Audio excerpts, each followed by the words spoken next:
The Benjamin Dixon Show is only possible with listener support. Go to www.thebenjamindixonshow.com to register for our blog and join the Progressive Army. Welcome to the Benjamin Dixon Show. I am your host, Benjamin Dixon. Today is Thursday, April 16th, 2020. I am still on vocal rest, but as you probably can hear, I'm doing a lot better. And I'm taking today as the last day I'll be back in full swing tomorrow. Today is going to be hosted by Professor Matt Sinkowitz and Max Inhofe.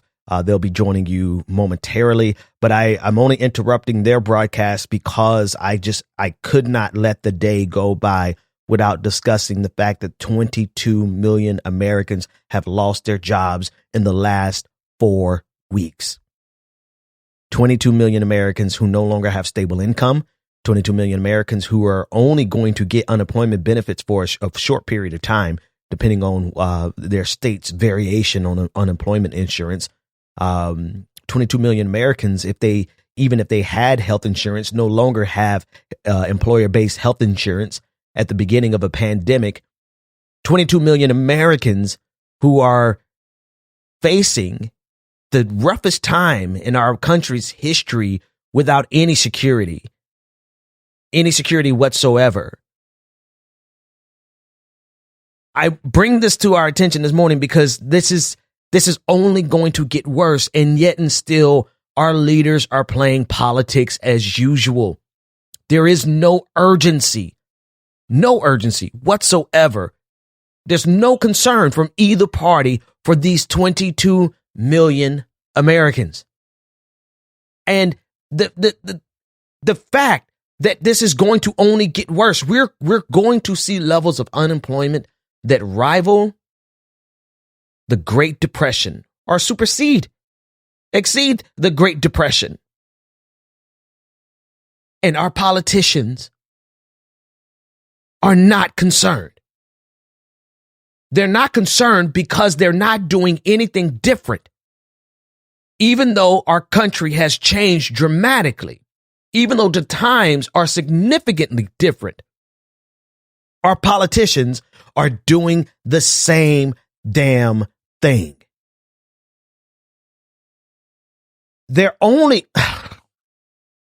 I'm extremely frustrated with this because it's not just 22 million Americans, right? It's 22 million Americans who were successful in navigating our unemployment system, the various states' unemployment system, which is established. It's set up to be difficult. I did an interview, and I'm going to play that interview momentarily. I did an interview with a young man who had to help his mother navigate the unemployment system. He and his sister helped their mother navigate the unemployment system. It took them 8 days to successfully file for unemployment. That's because even in good times, the unemployment system in our country is set up to artificially depress the unemployment numbers. In other words, they make it as difficult as they can so that let's start here. We base our unemployment numbers based on how many people filed for unemployment, not how many people lost their jobs. Right? And so, like in Florida and in Georgia, well, Georgia is not as bad as Florida, but Florida in particular, they make it so difficult for you to file for unemployment that people eventually just give up and say, forget about it. I'll just go. I don't know. I don't even know what a person does at that point. But they give up because the hurdles to getting unemployment insurance in this country are so high. And the reason the hurdles are so high is because they want to keep the unemployment numbers artificially low. And none of that has changed. In fact, it has only been exacerbated by the reality that so many millions of more people are filing. So now the websites are crashing. The unemployment offices, if they're even open because of this pandemic, are overcrowded. They're running out of forms. You saw the line in Florida last week. They had to wait outside for hours just to get a form to apply for unemployment. All right. Something is going to give. That's the thing. Something is going to give, whether the people in power realize it or not. This is not going to continue on the path that it's going and things just go back to normal. Not with 22 million. Potentially, we're probably at 25, 27 million people who have lost their jobs. And eventually, we're looking at a number of about 30% unemployment. Something's got to give. Take a listen to this interview I did very briefly, and then I'm going to pass it over to Matt Sinkowitz, Professor Matt Sinkowitz and Max Inhofe. Thank you guys so much for filling in for me one more day. Give myself a chance to rest my voice. But I just could not let those numbers just drop this morning. And it is a staggering reality that I see the urgency. Like, anyone with a rational mind would understand how important it is for us to address 22 million people who are now unemployed and who don't have insurance. Nancy Pelosi is talking about subsidizing Cobra at 100%. I mean, do you know how, first of all, Cobra is inordinately expensive. And this is a giveaway. This is a subsidy to these obscene, or rather for these obscene Cobra prices. The premiums for Cobra could be like $2,000 a month. And instead of changing how we do healthcare in this country, they're saying, okay, well, we'll just open up the coffers and write even bigger checks to the insurance companies.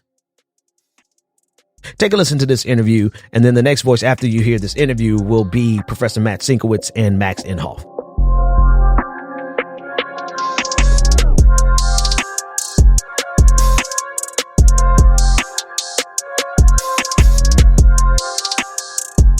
Joining me now is Jonathan Rodriguez, gentleman from Twitter. I saw his tweets, a series of tweets about the experience that his mother or that his sister was having, trying to navigate the unemployment system for his mother. I'm going to start again. Yeah. My sister and I were navigating for your mom. mother. Yeah. Yes. Okay. 3, 2. Joining me now is Jonathan Rodriguez. I saw his tweets on Twitter yesterday morning as he was giving the story about his sister who was trying to navigate the unemployment system in Florida on behalf of their mother. And personally, I think I've said this on the show several times. I have been in the unemployment system myself in recent years, and I know firsthand how abysmal that system is. And so when I was reading his tweets, it just resonated with me, and I wanted to bring him on the show to discuss it. Jonathan, thanks so much for joining me. Thanks for having me. My pleasure. Can you just take a second and give us a little backstory?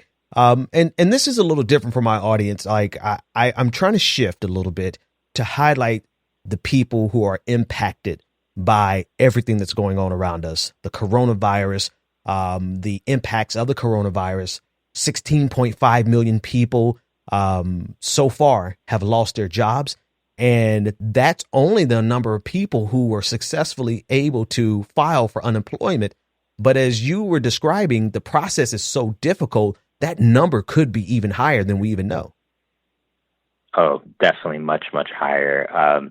For in our context, it took 8 days for my sister and I to navigate every day, trying, reloading, trying again, to get through the Florida unemployment system, in helping our mom out to apply. Yeah. Tell me a little bit about your mom and her work, and just, briefly how she came to be unemployed. I mean, obviously the answer I think is coronavirus, but her situation is a little different than most people who lost their jobs. Right. So it's a story of many immigrants around the country are found in a position where their employment is very precarious in these times of crisis. Right. My mom is a house cleaner in South Florida, has been for decades, and because of this crisis, folks just don't want to get their house cleaned. Right. Maybe her own clients have lost employment, et cetera. So in this time where a self-employed person really has nowhere else to go to, One of the good things that folks thought was a good thing is that the expansion of unemployment benefits to include self-employed folks. But the problem is a lot of states did not make that very clear on their unemployment website.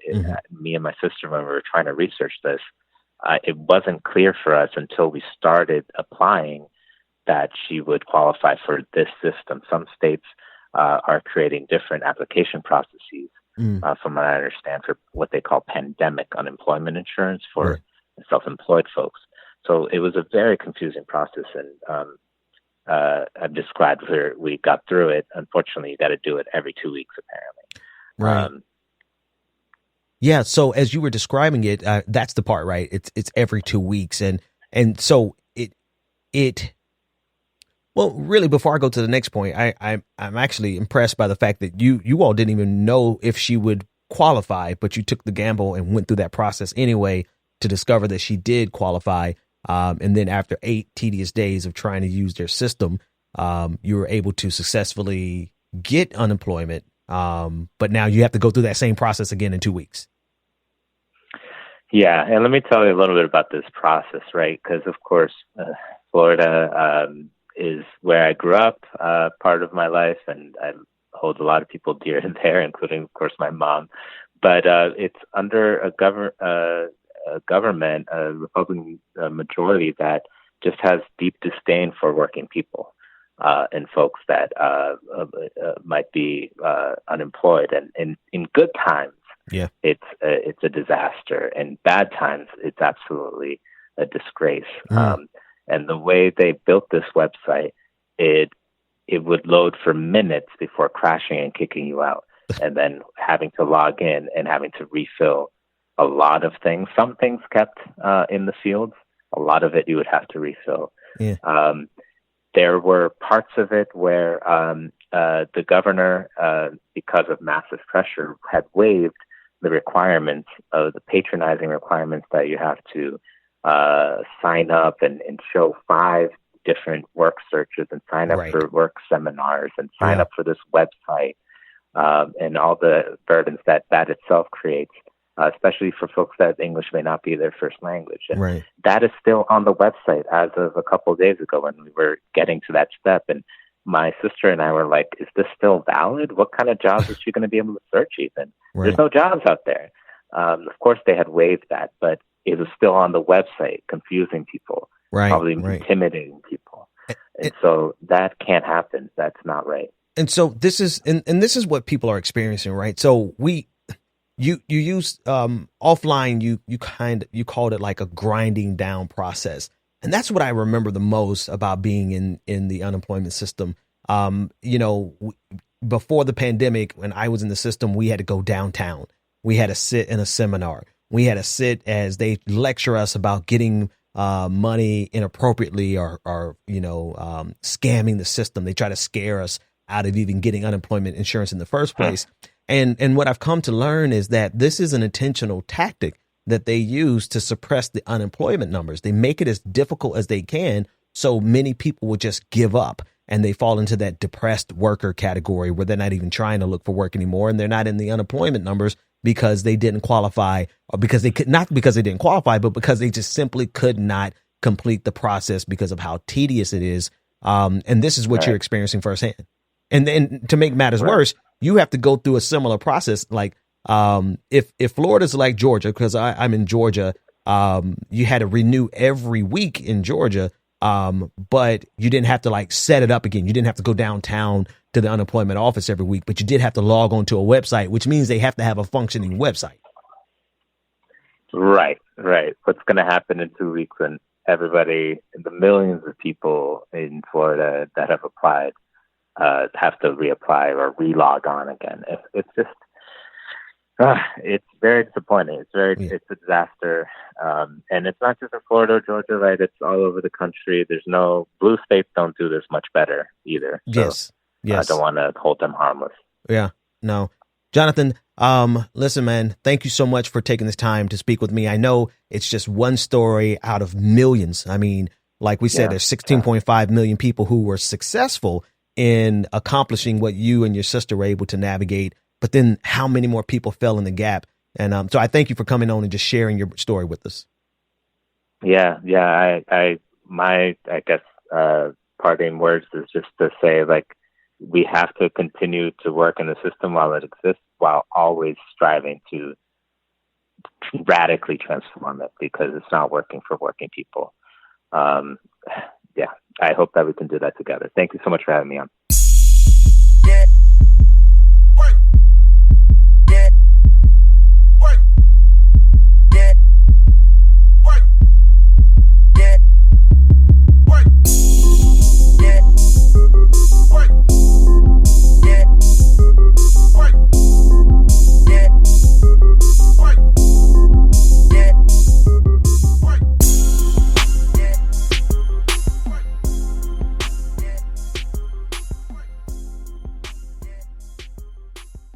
Ben is out. I am in. I'm Professor Matt Sinkowitz, and I'm joined, as I always am, by my co-host Max. How you doing, Max? Yeah, I'm doing well, thanks. What's your feeling right now? Like, for example, when the President of the United States, seemingly without irony, literally just gets up and says that when you're President of the United States, you have total authority. Right? Like you would. What would you think? You'd think this would be like the biggest scam. How do you react to this, Max?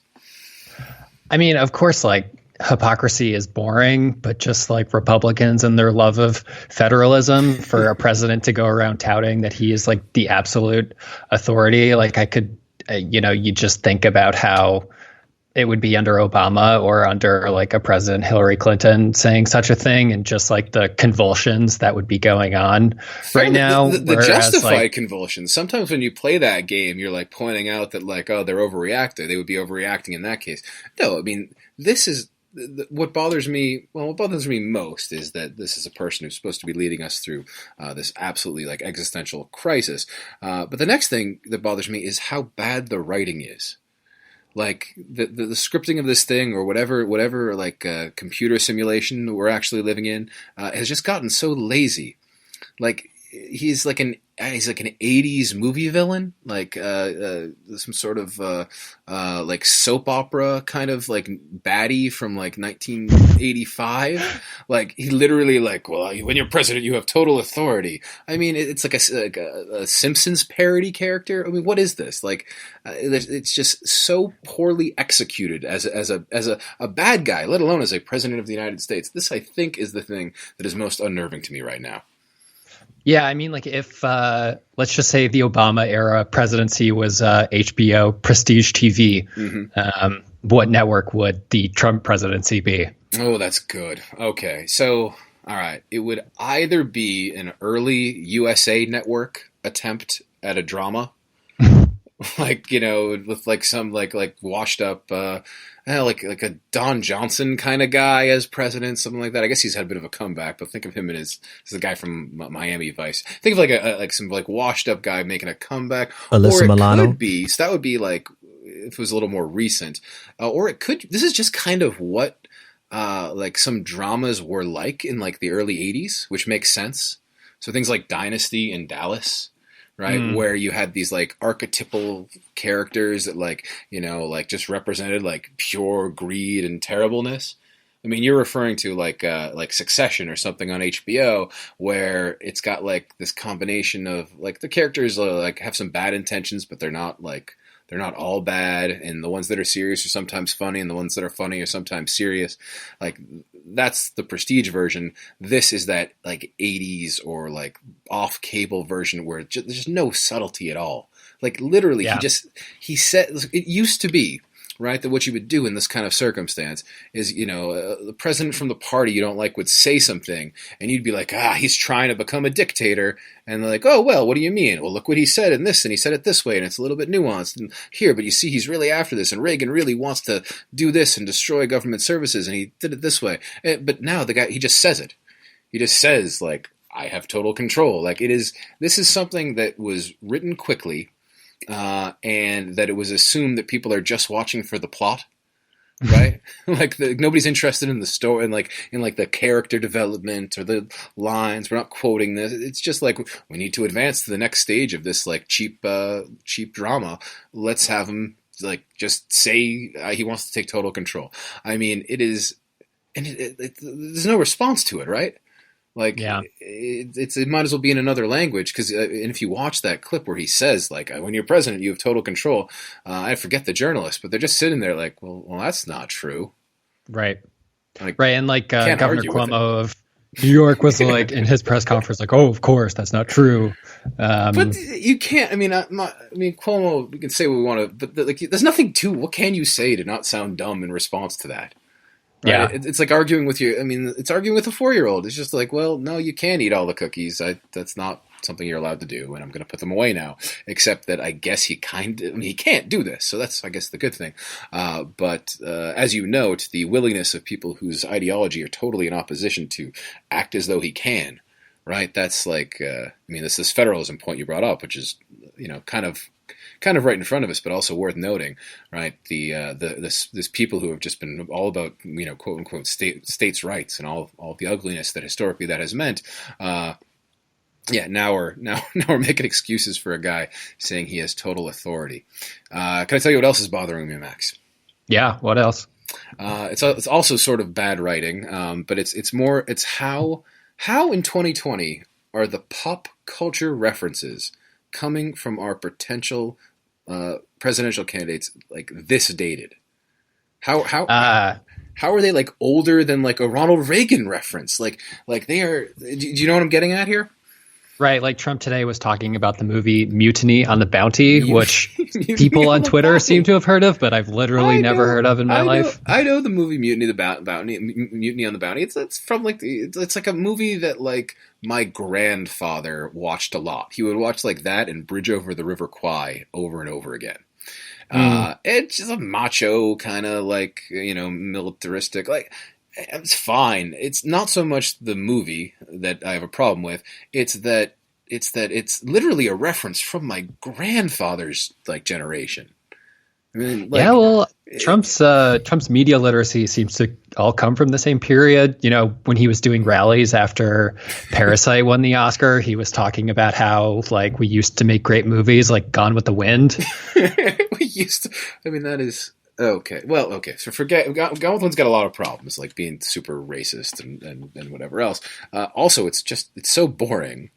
Also, again, that is a movie that like somebody my grandfather's age would refer to as like the classic era of movies. Like the fact that we are just stuck with, and Biden, to be clear, right? So to not be partisan on this. So Trump refers to kind of boring old movies, but with some accuracy. Biden seems to invent old movies. And like a quote like for like remember it's like was it like he called the woman the dog-faced pony soldier, which as best it could be tracked was in reference to a line that wasn't in a John Wayne movie. I mean, I don't really have a greater point except to say that this is where we are. Like I don't need a president making TikToks, right? I do not want that. Right, I do not need totally on top of things. I would like my president to be a little bit square and not be totally on top of every popular cultural element. But I would like it if it was like films in color and not films about sort of like the glories of Reconstruction. Right.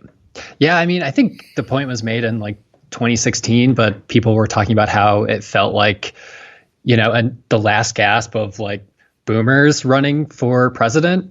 But like, here we are, 2016 part 2. Pre-boomer. I mean, Biden is pre-boomer, right? He's like a silent generation or whatever you call the like people who are like, he was like born during the war, right? Or right after the war, whatever. Oh my goodness, man. So our theme is bad writing that look, at least I can still get a little bit angry about it. I mean, like, and it's like the actual content has been so, and the content being, this is like acting like we're in a movie, right? Of like death and destruction and mismanagement and all these things like that I'm almost inured to. But now it's also boring on top of it. Like, I literally, like, just like the saying the subtext as text, right? When you're president, you have total control. Like, I teach screenwriting. Right. You just cross that out and you're like, nope, like that's the subtext. That's what you're trying to get across from the character, but you have to show it in an interesting way, why their mind is there. You don't just say it, right? It's show, don't tell. It's like basic stuff, right? That's where we're at right now. Also boring writing. Joe Biden has been endorsed by Barack Obama, which, of course that would happen. I guess, do you is this interesting to you in any way, or is it was just bound to happen, right? I mean, is there anything more to say about this? Yeah, I mean, it seems like the least surprising thing. I think it's kind of funny that Obama endorsed Biden before Elizabeth Warren endorsed anybody.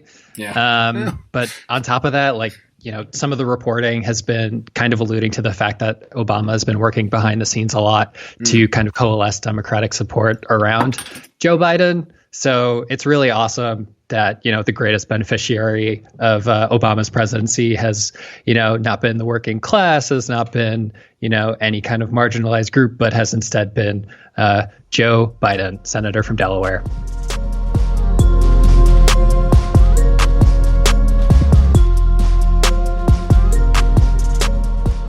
And now I'd like to welcome onto the Benjamin Dixon Show a good friend, Dr. Alfred Martin. Al is an assistant professor of communication studies at the University of Iowa and an expert in many areas of media, particularly contemporary television, film, and representation. How are you doing, Al? I am doing as well as one can expect to be in the COVID-19 era. That's a well-qualified answer. Are you coming to us from Iowa? Yes, I am coming to you all from Iowa, where we are sheltered in place, and pretty much the town is pretty shut down as it is in most places. But we're all trying to do our part to flatten the curve. So I wanted to bring you on to get some perspective on this very interesting media moment. For some people, this is a moment of like constant crisis, and there's no time for anything. And for other people, there's plenty on TV. And you, as a media studies expert and just an observer of our culture, I was interested to hear what you think is going to be most memorable, most important, what's happening right now. I got to ask you the most obvious question first. How many times have you watched Tiger King? I have watched Tiger King a sum total of 0 times. Zero. Any you have not seen an episode of Tiger King? I've not seen an episode of Tiger King. Okay. I have seen lots of memes and lots of statuses about it on Facebook and Twitter and Instagram, but I've not seen any of the show. And it is, I want to also clarify that, and it is not because I am necessarily being high-minded or think that it's television drivel. You generally like television drivel, correct? Yes, I do. As I like to say, I often live in the television gutter. Well, it brings us back to Tiger King, right? And the sense that if you're on Twitter, if you're perhaps in a certain demographic, that this thing is everywhere. And it seems Tiger King is in some sense a little bit kind of everywhere, as you note, in sort of meme form and discussion. But would you say that despite maybe the sense for some of us, the show is everywhere, it does not sort of line up with the old idea of the thing that truly everybody was watching back from previous eras? I mean, I would absolutely argue that. And that doesn't mean that, we haven't sort of curated our own online communities such that, the proverbial everybody in our online communities is watching it. But there is, I would argue, the sense that we might be able to map it onto like America, or in Tiger King's case, the world is watching Tiger King is just kind of like, I don't think that's entirely true. So that kind of opens up a broader doorway, which I think is of interest. The loss that's happened with that. Right, the idea that is, and it's potentially a double problem. On the one hand, we don't have that thing that binds us together culturally because we're quote unquote all watching it, or even a lot of us are. But also, we sort of think we're also misinformed. right? We also have the sense walking around that Tiger King is so important to everybody. I don't know if you just have some thoughts on, A, what's the loss of there not being that television culture that you describe? And B, is it even worse because some of us maybe trick ourselves into thinking that we're part of something bigger than we are? To delve very briefly into the political arena, part of this kind of niching is partly how many folks who are left leaning were so stunned in the last presidential election. It's because we had niched ourselves so well that Hillary Clinton was absolutely going to win because all of our friends said they were voting for Hillary Clinton. And so that was just what it was. And so this kind of niching that we do really does have the effect of making us think that our bubble, or first of all, not even recognizing that we're in a bubble, but in not recognizing that we're in a bubble, we sort of believe that the people we know stand in for a broader sense of community. And so, we have righteous indignation when all of our friends or the proverbial all, that is, of our friends on our Facebook feed are watching, show X, or One Day at a Time is a great example, are watching One Day at a Time, the reboot that is. And we are all really upset when it gets canceled because all of my friends are watching it. But the fact is that perhaps all of your friends are watching it, but there's not enough people watching it given the expense of television production. Do you and so we kind of niche in that way. I have kind of in some ways moved to a very zen place in my life, which is that, I like the things that I like, and I like them for the reasons that I like them. And you like the things that you like, and that's okay. And we don't ever have to agree on those things. But the key would seem to be knowing that you're making that choice and that other people are making it. Yeah. Right. And you can certainly because we are, for the things that we love, we are all evangelists in some kind of way.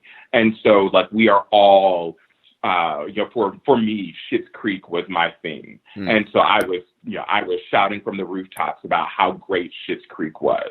But at the same time, if somebody was like, I'm not watching Schitt's Creek, or I don't think Schitt's Creek is funny, then it's oh, okay, well, listen, it's not your bag. Yeah, that can be hard sometimes, right? If it becomes part of sort of your identity. You want to let's wrap you up with two quick things. One, why don't you sell us on Schitt's Creek? Tell us where to watch it and why we should be watching it. So Schitt's Creek, the earlier seasons I think are on Hulu, and I think all of it is. The earlier seasons are on Netflix, and I think the whole series is on Hulu, but the more contemporary episodes, you have to watch them with commercials, I think. And so part of the reason that I think that show is really great is because it takes, in some ways, a well-worn story about wealthy Americans, or actually wealthy Canadians, losing it all. And the idea that, what happens when someone wealthy loses it all. And it actually takes that story and gives it some heart. And by the end of the show, we feel like these folks have actually learned something from having lost it all. And are you suggesting the rich are not hopelessly lost forever? That there is some moral return for them, or is this just in fiction? I will never suggest that. I knew because I believe that the wealthy are irredeemable. Yeah, that's why it's so interesting. Just knowing your politics a bit.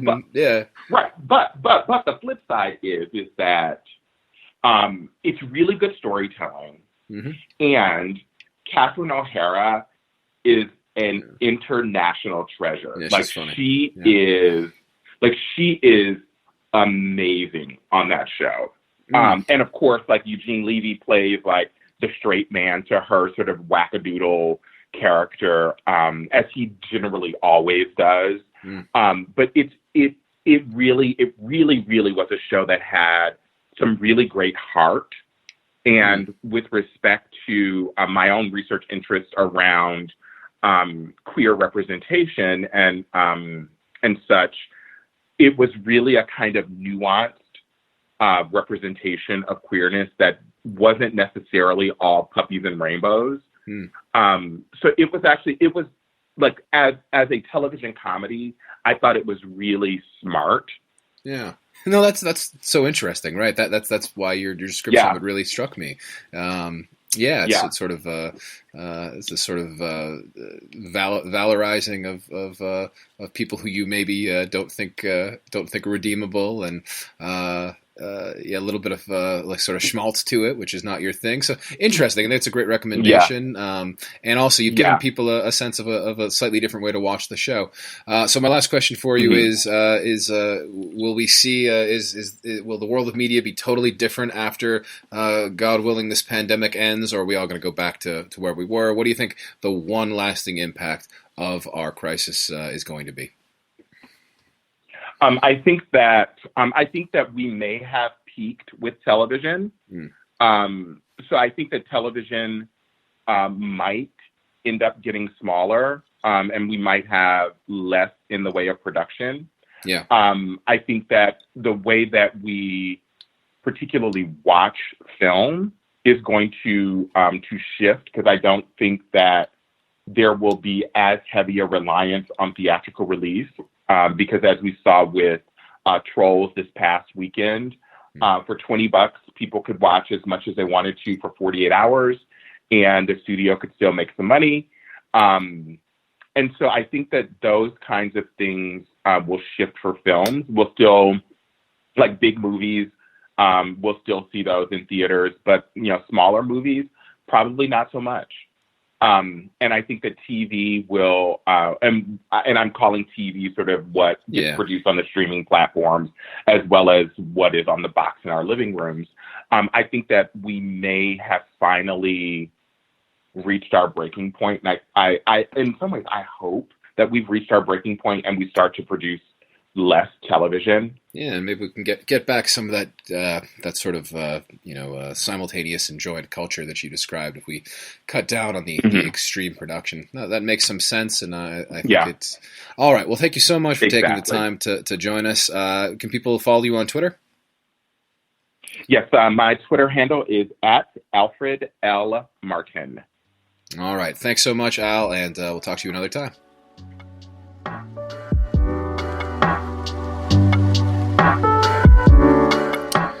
All right, that's going to do it for the Benjamin Dixon Show today. Thanks for listening to us. I'm Professor Matt Sinkowitz. You can follow me at Media Studied.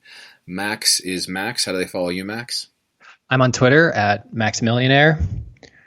Excellent. I want to thank Al Martin for coming in and telling us why he doesn't watch Tiger King and why he does watch both Golden Girls and Schitt's Creek. And I want to thank Ben Dixon for allowing us to take over his spot here as his vocal cords heal. I'm sure you'll get a lot of interesting takes on some of these events, particularly the Obama endorsement from Ben soon. So thanks for listening, and we'll catch you next time we're on.